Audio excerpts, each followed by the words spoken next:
this edition of Coffee with the Candidates, featured guests are Democratic candidates Chris Jones, Jay Martin, and James Russell, candidates in the primary election for Arkansas governor.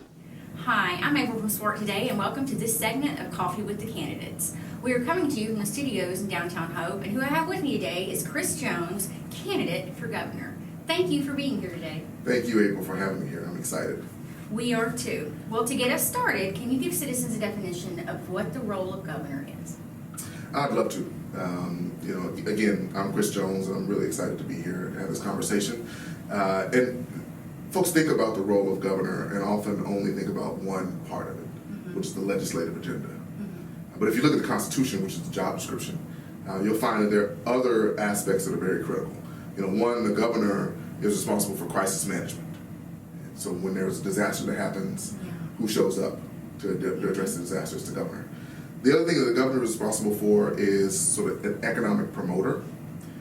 The governor is the one who goes out and ensures that jobs come to Arkansas in different places. Particularly, for me, what's important is to come to places that have been forgotten. Okay. But then the governor is also responsible, and this is really, really key, for appointments. Okay. Right, so the boards and commissions that get appointed, you have to find Arkansans to serve on those boards and commissions. Those boards and commissions make decisions that impact all Arkansans across the state. So that's absolutely critical.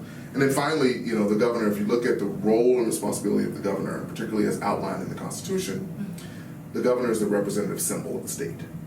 So the governor represents everyone, whether it's representing everyone within the U.S. as you go out or representing everyone globally. And the governor is saying, I'm an Arkansan, I listen to Arkansans, I understand Arkansans, and I represent Arkansans. Thank you. So, yeah, those are the rules. Well, let's give everybody a little bit of background about you. Tell me about you. I am a 7th generation Arkansan. Born and raised in Pine Bluff, so I grew up riding dirt bikes, eating honeysuckle, and fighting grasshoppers. We didn't have much growing up. In fact, I remember hand-me-down clothes with patches in them. But we always had a whole lot of love, and so I grew up in that environment. My grandparents had a 3rd grade education, and my grandfather drove a truck, and he would always tell me, big man, get an education, because when you get it in your head, no one can take it out. That fueled me to go on to Morehouse College after I graduated from Watson Chapel in Pine Bluff. I went to Morehouse College and studied physics and math, worked at NASA, and then went to MIT and studied nuclear engineering, technology, and policy, and got a PhD in urban planning. And now I'm married to an amazing, wonderful wife, Dr. Geraldine Jones. She's an ER doc and an Air Force veteran, and the state medical director for disaster preparedness. So she helped us lead through COVID. And we have 3 wonderful girls. That's me. Okay. Well, which experiences do you think have prepared you for public office?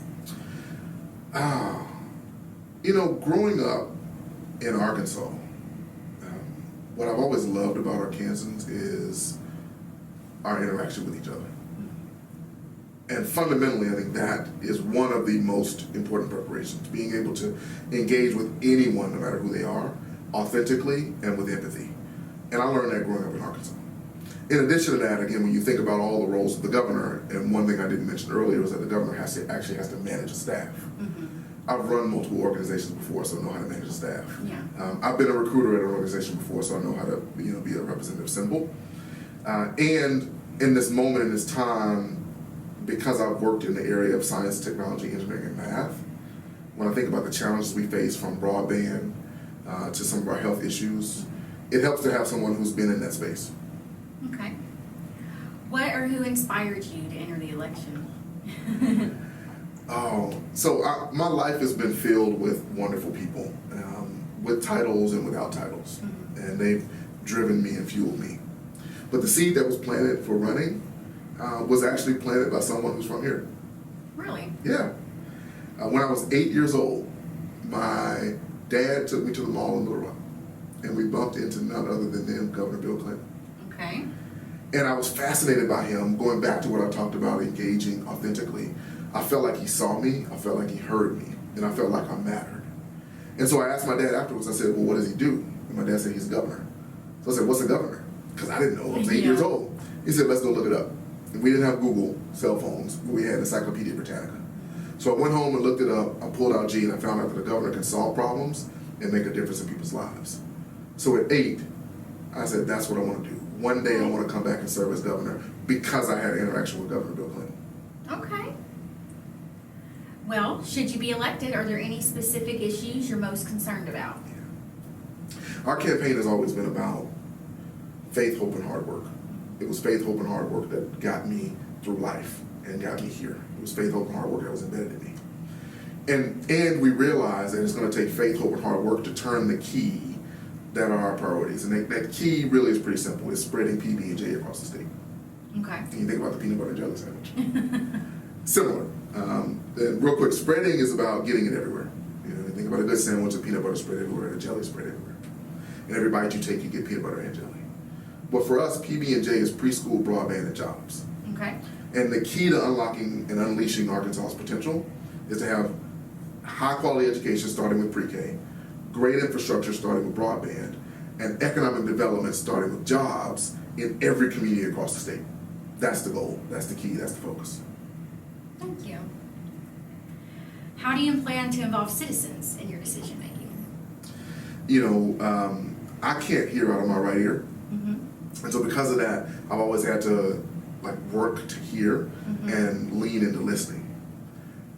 But the good thing is that created a value in me that listening matters more than anything else. And whatever organization I've run, and including this campaign, we always led with listening. So we did a 75 county tour already. And we listened to Arkansans all across the board. And I think the way we continue to engage Arkansans is to continue to listen and continue to lift up their voice and make space at the decision-making table for their voices. So leading with listening and making space for voices.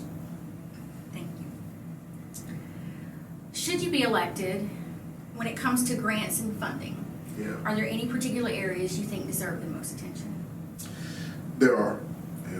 There's so many areas that are critical. And of course, healthcare across the state, addressing access to voting and voting rights. And I go back to our focus, and that's PB&J. We need to expand pre-K so that everyone has access to high quality pre-K. And there's investments that have to be made there.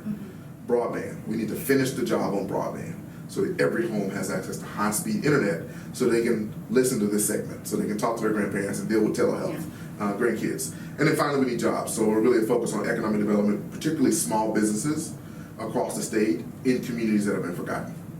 Okay.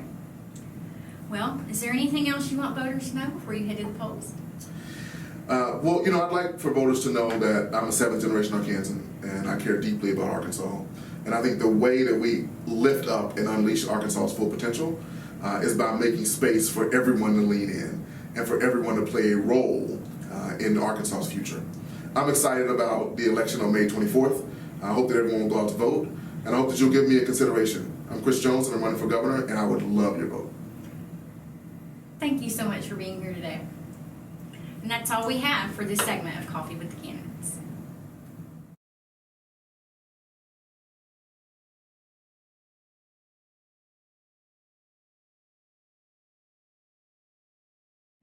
Hi, I'm April from SWART Today, and welcome to this segment of Coffee with the Candidates. We are coming to you from studios in downtown Hope, and who I have with me today is Jay Martin, candidate for Arkansas Governor. Thank you for being with us today. April, thank you so much. I'm honored to be here. We're so glad you could come. Well, to help us get started, could you give citizens a pretty good definition of just what the governor does? Absolutely. The governor, I see, is the ambassador for Arkansas, whether that is with other states, with other countries. We are the representative of Arkansas and the people of Arkansas. Thank you. Well, let's give citizens a little bit of a background about you. Tell me about yourself. Well, certainly. I'm married to Dawn, and we have 3 daughters. And I'm a lawyer. I've practiced law for the last 25 years. Okay. And I'm a volunteer pastor. I'm an ordained Assemblies of God minister. Okay. And because of my work in the courts, I ended up going to the inner city in Little Rock to begin working with students and kids there who were trapped in poverty. And so our church joined us, and we were able to actually plant a church across the street from the Amelia B. Ives housing project. So I've been able to be a volunteer pastor there since 1998. Okay, thank you. What experiences do you think have prepared you for public office? Well, I was able to serve 2 terms in the state legislature. In my last term, I was a statewide official as majority leader, leading the Democrats in the Arkansas House of Representatives. So I think that helped to actually take a bill, take a good idea and make it a bill that you have to carry through the House and then through the Senate and then to be signed by the governor. If there's funding involved, you have to go through the budget committee. So there's a whole process to get good ideas turned into bills for and laws for the state of Arkansas. So I think that really helped me and prepared me. I'm also a small business owner, though. It happens to be a law firm, but I've been a small business owner for years and just celebrated 25 years at the same law firm. Congratulations. And well, thank you. And then my work, I think, in the inner city also prepared me to understand issues of the vulnerable among us. Okay. Well, what or who inspired you to enter this election? Well, when I was 2 years old, my father was diagnosed with mental illness and placed in the state hospital in Little Rock. So that plunged my family into poverty. Okay. And so we had to live with the stigma of mental illness as well as dealing with poverty. So Yeah. the safety nets caught us. And so I've always been drawn to the vulnerable and folks that needed help and needed to help up, not to linger or stay there, but the assistance necessary to make their way. My mother was able actually finally to work for the school district, and but thankfully there was a Pell Grant, there was a scholarship to go to college. So that really helped me and prepared me. But watching my mother as a single mother, she was married to my dad, but watching her live in the 1970s, having to leave the home to work, it actually inspired me to be a lawyer, and just watching her and the things she had to do and struggle with. So, but that's past history. Recent history, I ran unsuccessfully for lieutenant governor in 2006 and found out my wife was pregnant with twins on the campaign trail. So it wasn't completely a bad thing that I wasn't successful. So just went home and coached basketball and coached soccer. And was very happy with my private life. But 9/11/2001 let me know that I couldn't just live a private life. I thought the patriotic thing to do was to serve, the public service. So all of the negativity, all of the division that I see in our country and our state really led me to consider running for governor again. I've always been a bridge builder. I've been able to bring people together. As majority leader, I formed the first ever bipartisan committee. And so that was very good, I think, because what we need is a unifier, a unifying voice. So I'm really trying to fight for my daughter's generations. They're 18, 15, and 15 now. And I want them to see, when I was involved in state government 15 years ago, it was so different. We worked together for what was best for Arkansas. We didn't worry too much about what party anyone was with. The local issues were so important. Okay. Should you be elected, are there certain issues or concerns you think deserve more attention than others? Absolutely. I think we have to continue to grow the economy in southwest Arkansas and throughout the state. I applaud Governor Hutchinson and Governor Beebe before him. I think they led in attracting a lot of good private sector jobs to the state of Arkansas. But I think we're going to have to do better in the federal public sector jobs as well. I want to continue their trend of bringing private sector jobs in, but then we also come in last among southern states in federal public sector jobs. So we would love to have jobs from the new Space Force. We really believe Washington is broken, and we would like to see the process of the federal government being decentralized with a lot of the offices moved to the states. We think ag department jobs would be great in Arkansas, that the new Space Force would be perfect here. So we want to work with our federal delegation and with the president to grow the economy. We also care very much, crime is on the rise everywhere, and so, with violent offenders, you have to remove them from the streets, but at-risk populations and nonviolent offenders, we really want to emphasize jobs over jail. We really want to work with trade schools and with education so that people can have the opportunity to have education that's going to lead to a job, and so maybe they can have opportunities rather than fall in the wrong hands and do the wrong things. So those things are very important to us. The main key, though, is we want to restore trust to government. We want to, and we support a recall bill to recall any elected state official. We worked very hard on government accountability when I was in the state legislature. We think the government should be accountable to we the people. Because we're kind of in charge of the government, and sometimes I think that elected officials forget that. Thank you. How do you plan to involve citizens in the decision-making process? I think it's essential. I was talking to the Press Association a few weeks ago. We hope to have weekly press conferences, and every month we intend to be somewhere having a town hall meeting. As I just said, we the people are the government, and so it's essential to involve people in their own government. I think everything from we've been doing voter registration to try to help people get involved not only as voters, but some people need to run for office. Others need to have a good state government that's just good government, that's a good partner with local government, cities and counties and school districts. That's really where the best government is the most local government. So when we work with those city officials, county officials, I really think that helps people get more involved at the grassroots level, at the community level, which is what we want to do. Okay. And should you be elected, are there any specific areas that you think deserve the most attention when it comes to grants or funding? Well, we're going to have to fix DHS. I served as a part-time attorney ad litem representing kids in abuse and neglect cases for 6 years, and I learned a lot about DHS. They're very fine people work at DHS. The problem, though, is in the structure. We're going to have to change the structure of DHS. We're going to make sure that it's more accountable to the people.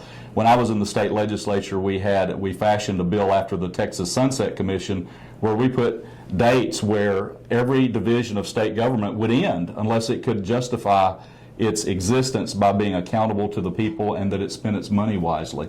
So we want to bring that back. You know, our children in DHS custody are the most vulnerable. We were able to get internet stalking of a minor passed when we were in the state legislature that the police actually use now to help avoid child abductions, because somebody thinks they're talking to a child and instead they're talking to the police, and they show up for a meeting and get arrested. So, but when you look at DHS, they're dealing with exploited children. They're dealing with many times with children who have been abused, and then also with parents sometimes who don't understand where to go to get help. So we've got to fix DHS. We've got to also fully assist our local governments. Police officers are working 2 jobs to make ends meet. Then they're tired on duty, and it makes it difficult for them to make decisions. So we have this surplus of $1 billion, and yet our police officers aren't being paid enough. We were in one city where these aren't volunteer firefighters, but actual firefighters make $350 a month. I mean, that makes it impossible for them to concentrate on being firefighters. And then our roads, infrastructure in Arkansas, internet access, we're still dealing. A generation ago, it was rural electrification, bringing that to all parts of the state. Now it's the internet, and it'll be the next iteration in a few years. So we've got to really try to make sure that all of our state, that we're seen as a unit, and that all of our neighbors have everything that they need to succeed. And that comes from making sure we have infrastructure in place, everything from road maintenance. Our sewers are antiquated in many of our cities. So we're going to have to do better at making sure that the people that take care of us are taken care of. Teachers, April, I'm sorry to keep going, but I just thought about teachers. Our entry-level teachers many times make the same amount if they went for a minimum wage job at a restaurant than they do as a teacher. So we have to look at benefits, teacher pay. Those people like police officers, firefighters, teachers, they didn't go in these professions for the money, but we still have to reward them for their commitment to our community. So I think that's very important. Thank you. Is there anything else you would like voters to know before they head to the polls? Well, I'm the candidate with experience. I'm the only candidate who has been elected to public office, who's held a statewide office as majority leader. And you really can't replace that, but it's not just being a former elected official, but it's being a small business owner. I've had to pay taxes. I've had to make payroll, April. And so we really believe in Main Street. We really believe in Main Street jobs. That's what the catalyst behind the economic development in the private sector that we want to see, where it's focused. So that experience and knowing what it is to have to pay the bills and make payroll and do those things, I think. And then also being the pastor. I like to say I have a pastor's heart and an attorney's mind. And so that's always fared well for me. So. Well, thank you so much for being with us today. Okay, thank you. I'm at jmartinforarkansas.org is my website. You can go on there to see my announcement video and to see our Diamond Plan, which is a plan where we want to lift Arkansas to be truly second to none. And April, I'd ask you to go there too. We want your support as well. Thank you so much. Thank you. That's all we have for this segment of Coffee with the Candidates.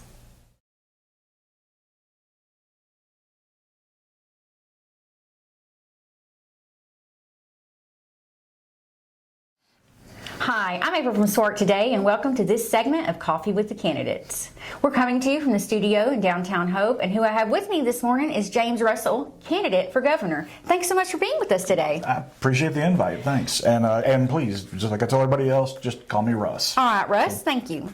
To help get us started, can you give viewers a good definition of what the governor's role is? The governor's role overall is to oversee the day-to-day functions of the state. All the agencies, you are where the buck stops for the state. You are ultimately accountable for that. Of course, it is with a lot of in-between and oversight, but at the end of the day, any failings or successes, it's on your shoulders, and that's your job to oversee. All right. Well, let's give viewers a little bit of background about you. Tell me about yourself. Okay. Well, I'm not an original Arkansan. I am a transplant, but I grew up just over the border down in Shreveport, and my grandparents were in Louisville, right down the road from here. Anybody in the area that knows where 27 Cutoff is, that was actually right adjacent to our farm that we had down there. Yeah. So that all through my childhood, that's where I'd go summers and spend all my time. So 1 foot in each bunch. But in the mid-90s, we moved up to Central Arkansas, and I started working for the State Medical Board, doing physician credentialing. I did that for a while, transferred that over into being a medical staff coordinator for Children's Hospital in Little Rock. And that exposed me to a lot of the executive committees and things like that. And one that jumped out for me was the Bioethics Committee. Reason being is I noticed that the medical professionals and the science portion of it didn't always necessarily understand the legal ramifications of something, whereas the legislation lawyers didn't always understand the scientific principles. And one thing that I've always been good at is finding that common ground and figuring out where does the gap in communication happen. So I thought, okay, here's a chance. So went back in, studied a joint pre-med, pre-law degree. Not in any traditional sense. I was non-trad, classes I wanted. And then my wife completed her master's degree in counseling psychology. So we opened up a mental health clinic. And for the past 8 years, matter of fact, as of this week, marks exactly 8 years. We've been running New Dawn Counseling in Little Rock, Arkansas. And of course, in the wake of COVID, we expanded our services statewide via telehealth. So that's been a long time in healthcare and a long time making sure that people who are in need get the help they need. So. Well, and you may have just answered this a little bit, but I'll ask, what experiences do you think prepared you for public office? Well, one is especially in the office with children's. That was a matter of dealing with a major entity that was intimately tied to the state and its functioning, along with the medical board, of course. But especially with Children's Hospital, it was, these are issues that are coming up, and how do we address them? And how do we address them in ways that are equitable and that are in accordance with the law? Then you really had to get into that. And then, of course, in my studies in college, like I said, it was joint pre-med and pre-law, and the legal, ethical, political theory that I studied. That was really digging in on the nature of, where does power come from? Where does legal authority, where does this arise from, and what are the responsibilities of it? And between doing that and then also with running the mental health clinic, we run into people where by the time we're talking to them, they are at a crisis point. They need a solution right now. And you have to have the empathy and the capacity to talk to them, find them where they are, and get them the help they need without being judgmental, without casting any kind of aspersion on it. That is a human being in crisis that is reaching out for help. And ultimately, that's the role of government, is to provide for the citizenry. So I feel like I've got that to bring with me in, one, just the simple administrative and organizational of keeping it running for this long, but also the one-on-one interaction with people who are frequently at the lowest point in their life and need that assistance and need to be heard, and heard in a way that can often overcome the gap in the communication barrier. Yeah, okay. Well, what or who inspired you to run for this office?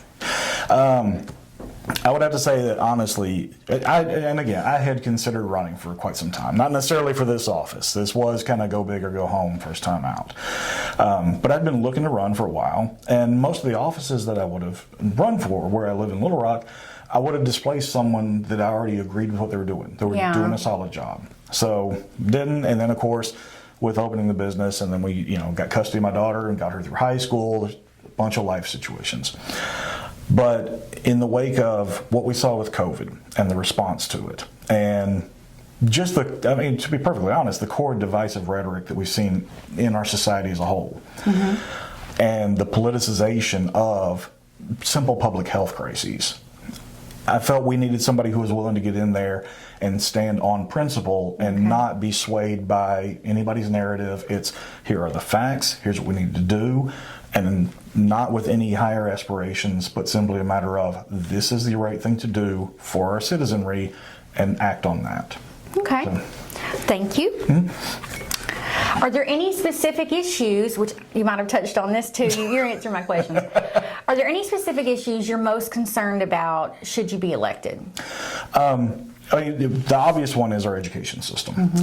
We spend more per capita on students than any surrounding state or anyone that's on par with us, and we're simply not getting a return on that. And I've got numerous friends, I say educators because I have them that are literally from pre-K all the way into PhDs and everything. And what I found, especially when I started becoming friends with the professors at college and the ones that are building those programs, is students that show up not prepared to be in college. We've run them through the system, but they haven't actually learned the skills needed to do it. They've learned how to take a bubble test. They've learned how to get past something, but, and it's an old trope, but you hear it all the time.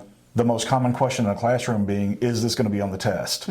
We got to get past that. We've got to get to where it's not about the metric of how are you going to do on that, but how well can you function?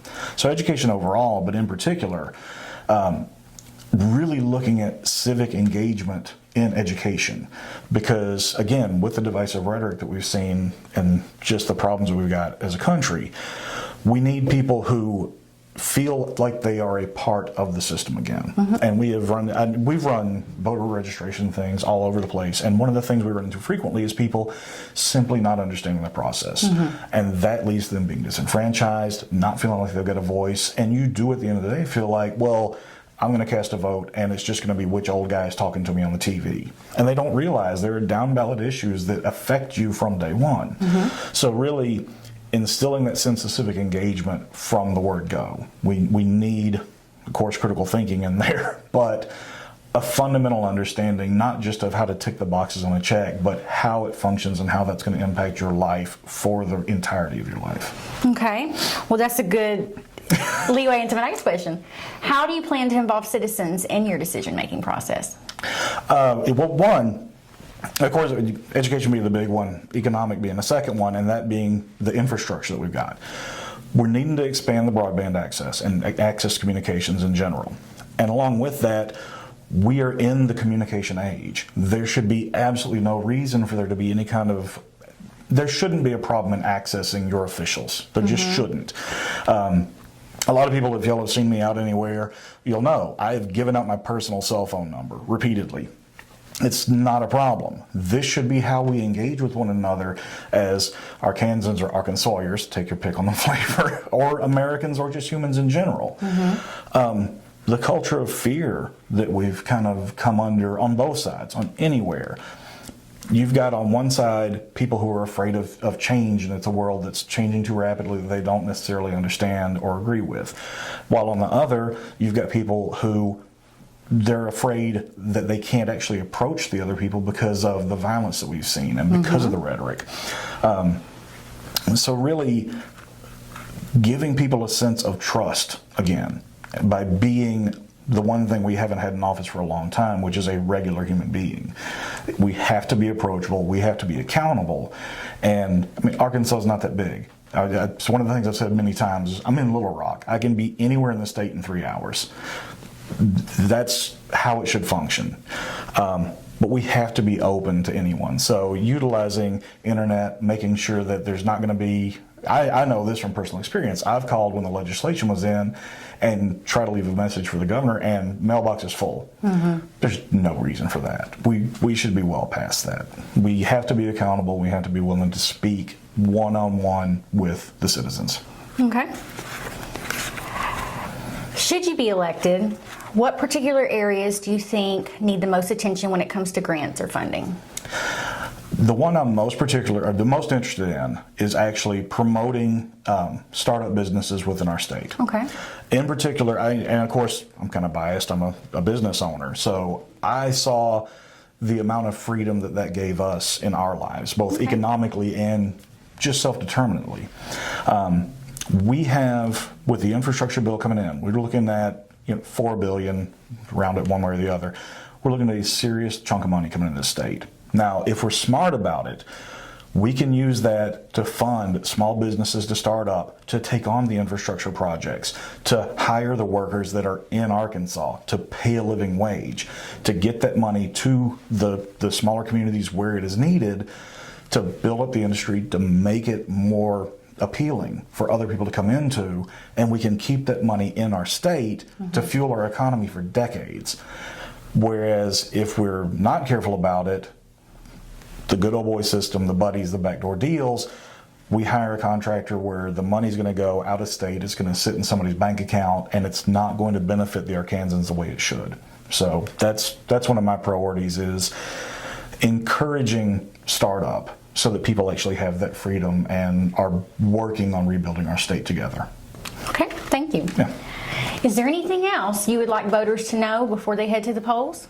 Honestly, the one thing that I would urge everyone is to take a look at our voter turnout and our voter registration. Of course, as we're sitting here talking, the deadline to participate in the primaries, it's a done thing. You either are or aren't. It's not too late for the general.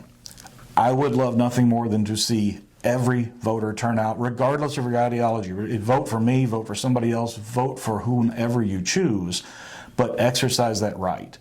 That is one of the key problems we have. We have low turnout, and the one thing I would love to see more than anything for this state is for our leaders to have, for possibly the first time ever, an actual mandate from the citizens to do the job. Because far too many of us aren't making our voices heard, and we need to actually get engaged again. So I would urge you to vote. That's the message. Thank you so much for being with us today, Russ. I'd love it. I appreciate it. Thank you very much. And that's all we have for this segment of Coffee with the Candidates.